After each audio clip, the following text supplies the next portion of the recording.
കഴിഞ്ഞ ദിവസം തമിഴ്നാട്ടിലെ കരൂർ ജില്ലയിൽ നിന്നുള്ള 3 പെൺകുട്ടികൾ ആരോടും പറയാതെ വീട് വിട്ടിറങ്ങി. ലക്ഷ്യം ഒന്നു മാത്രം: ദക്ഷിണ കൊറിയയിലെ സിയോളിലെത്തുക, തങ്ങളുടെ ആരാധനാപാത്രങ്ങളായ BTSനെ കാണുക. കയ്യിലുള്ളത് വെറും 14,000 രൂപ. അതുകൊണ്ട് തന്നെ കപ്പൽ മാർഗം കൊറിയയിലേക്ക് കടക്കാമെന്നായിരുന്നു കുട്ടികൾ കരുതിയത്. ജനുവരി 4-നാണ് പെൺകുട്ടികൾ വീട്ടിൽ നിന്നിറങ്ങുന്നത്.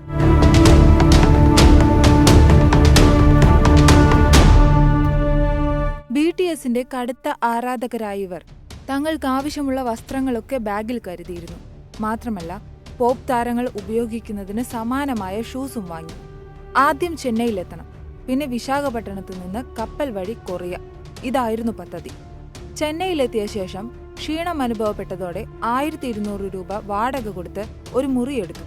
പക്ഷേ നീക്കങ്ങളൊന്നും നടക്കാതെ വന്നപ്പോൾ പദ്ധതി പാളിയെന്ന് കുട്ടികൾ മനസ്സിലാക്കി. കയ്യിൽ 8,000 രൂപ മാത്രം ശേഷിച്ചു. ഒടുവിൽ തിരികെ വീട്ടിലേക്ക് മടങ്ങാമെന്നായി. എന്നാൽ ഭക്ഷണം വാങ്ങാൻ കാട്ട്പാടി സ്റ്റേഷനിൽ ഇറങ്ങുകയും ട്രെയിൻ പോവുകയും ചെയ്തതോടെയാണ് RPF ഉദ്യോഗസ്ഥർ കുട്ടികളെ പിടികൂടുന്നതും പോലീസ് സ്റ്റേഷനിലെത്തിക്കുന്നതും. BTSന്റെ ആരാധകർ മുൻപും പലതവണ വാർത്തകളിൽ ഇടം നേടിയിട്ടുണ്ട്.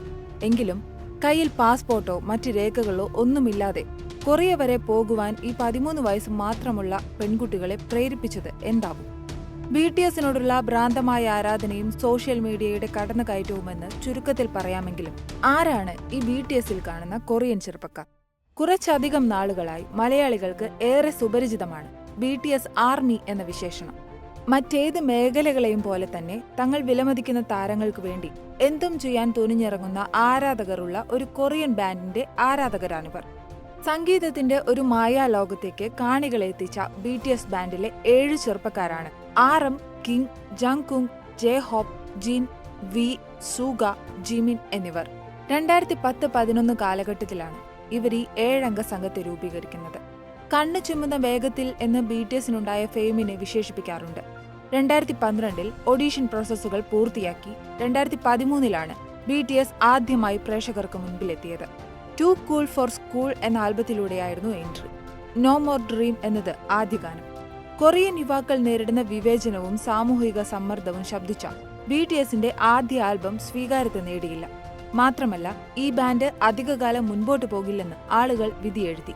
പക്ഷേ 2015 എന്ന വർഷം BTSനെ കുറിച്ചുള്ള വിധികളെല്ലാം തിരുത്തിയെഴുതി. ഐ നീഡ് യു എന്ന ഗാനം പ്രേക്ഷകർക്ക് ഹരമായി. പിന്നാലെ വന്ന അവാർഡുകൾ പിന്നെ ഒരു കുതിപ്പായിരുന്നു. 2016-ൽ ഇറങ്ങിയ വിങ്സിലെ ബ്ലഡ്, സ്വെറ്റ് ആൻഡ് ടിയേഴ്സ് ഈ കുതിപ്പിന്റെ ആക്കം കൂട്ടി. BTSന് പിന്നാലെ കൂടിയവരെ BTS ആർമി എന്ന് വിളിച്ചു. ഈ ആർമിയിൽ ഇന്ന് വലിയൊരു ഭാഗം മലയാളികളുമുണ്ട്. മെന്റൽ ഹെൽത്തിന് കൊടുക്കുന്ന ഊന്നലാണ് പലപ്പോഴും BTS ഗാനങ്ങൾക്ക് ജീവൻ കൊടുക്കുന്നത്. നിരാശയിൽ കഴിഞ്ഞിരുന്ന യുവാക്കൾക്ക് BTSന്റെ ഗാനങ്ങൾ കേൾക്കുന്നത് ഒരു ആശ്വാസമായി. പലരും അവരുടെ ഇരുട്ടുമുറികളിൽ നിന്നും പുറത്തേക്കിറങ്ങി മനസ്സിൽ വെളിച്ചം നിറച്ചു. പലപ്പോഴും BTS അംഗങ്ങൾ അവർ തന്നെ കടന്നുപോയിട്ടുള്ള അനുഭവങ്ങളിൽ നിന്നും പോരാട്ടങ്ങളിൽ നിന്നും പ്രചോദനം ഉൾക്കൊണ്ട് മാനസിക വൈകല്യങ്ങളെയും ലക്ഷണങ്ങളെയും ചുറ്റിപ്പറ്റിയുള്ള വിലക്കുകൾ ഇല്ലാതാക്കാൻ പാടിക്കൊണ്ടേയിരുന്നു. കോവിഡ് ലോകത്തെ പിടിമുറുക്കിയപ്പോൾ ഒറ്റപ്പെടൽ അനുഭവിക്കുന്ന മനുഷ്യരുടെ സിരകളിലേക്ക് BTS ഗാനം ആഴ്ന്നിറങ്ങി. അതോടെ കുട്ടികളോ മുതിർന്നവരോ എന്ന വ്യത്യാസമില്ലാതെ BTS ആർമി ആരാധകരെ കൊണ്ട് നിറഞ്ഞു. കോവിഡ് കാലത്ത് BTS പുറത്തിറക്കിയ ഡൈനാമിറ്റ് എന്ന ഗാനം 24 മണിക്കൂറിനുള്ളിൽ 100 മില്യണിലേറെ പേരാണ് കണ്ടത്. 2018 സെപ്റ്റംബറിൽ ഐക്യരാഷ്ട്രസഭയ്ക്ക് മുൻപിൽ സംസാരിക്കുന്ന ആദ്യത്തെ K-പോപ്പ് ഗ്രൂപ്പായി BTS മാറി. എക്സ് അക്കൗണ്ടിൽ ഏറ്റവും കൂടുതൽ എൻഗേജ്മെന്റുള്ള ഗിന്നസ് വേൾഡ് റെക്കോർഡും BTS 2018-ൽ സ്വന്തമാക്കി.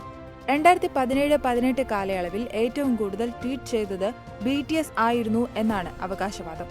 2017-ൽ ജസ്റ്റിൻ ബീബർ, സെലീന ഗോമസ് തുടങ്ങിയവരെ പിന്തള്ളിക്കൊണ്ട് ആദ്യമായി ഒരു Korean band Billboard music award സ്വന്തമാക്കി.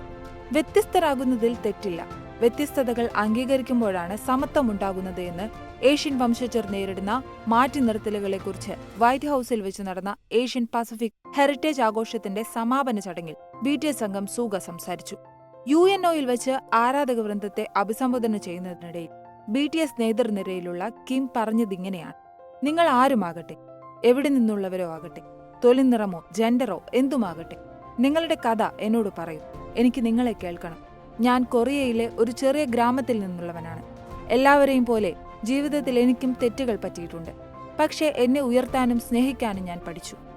ആസ്വാദനമെന്ന ചട്ടക്കൂട് മാത്രം ആശ്രയിക്കാതെ സാമൂഹിക അടിച്ചമർത്തലുകളോട് പ്രതികരിക്കുമ്പോൾ കലകൾ പലപ്പോഴും മാനവികതയുടെ ഉയർന്ന തലങ്ങളിലേക്ക് എത്താറുണ്ട്. എങ്കിലും ഇതെല്ലാം വിവേചിച്ചറിയാതെ ഭ്രാന്തമായ ആരാധന പ്രകടിപ്പിക്കുന്നവരെ ആളുകൾ മനസ്സിലാക്കണം.